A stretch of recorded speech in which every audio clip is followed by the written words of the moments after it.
I look kind of different without my cupcake, yeah. And a shower. I mean, without the shower. I'm going to shower as soon as this.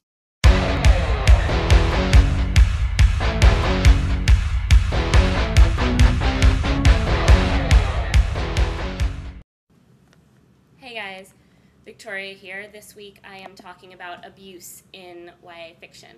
Before I start, I just want to say that violence and abuse are not synonymous. Violence is a very broad category and abuse is a very specific kind of violence. In YA you find several different kinds of abuse. You can find physical abuse between a parent and a child, emotional abuse between a parent and a child. You can see abuse between the hero and the villain, often emotional or physical depending on the villain's tactics.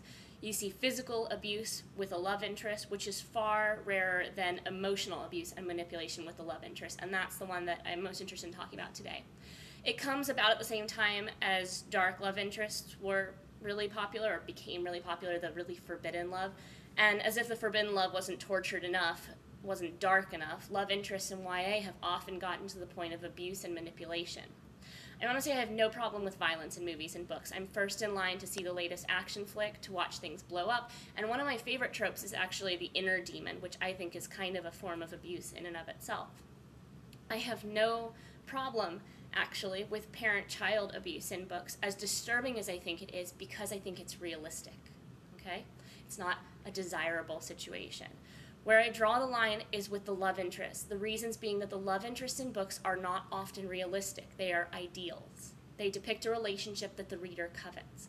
So when you take abuse and you put it into that context, then I find it to be really troubling because you're trying to make it desirable. Dark love interests in books, the torture, the bad boys are the most desirable. We want them inherently. We all like them or are drawn to them, much the same way we're drawn to villains. We are the most impressionable where dark love interests are concerned, so when the author takes this bad boy and enhances them even further with the addition of abusive characteristics, that is where I take issue. The love interest is the one we're supposed to want. We don't want the relationship between the parent and child when there's abuse involved. We might be fascinated by the relationship between the hero and the villain, but we probably don't want it.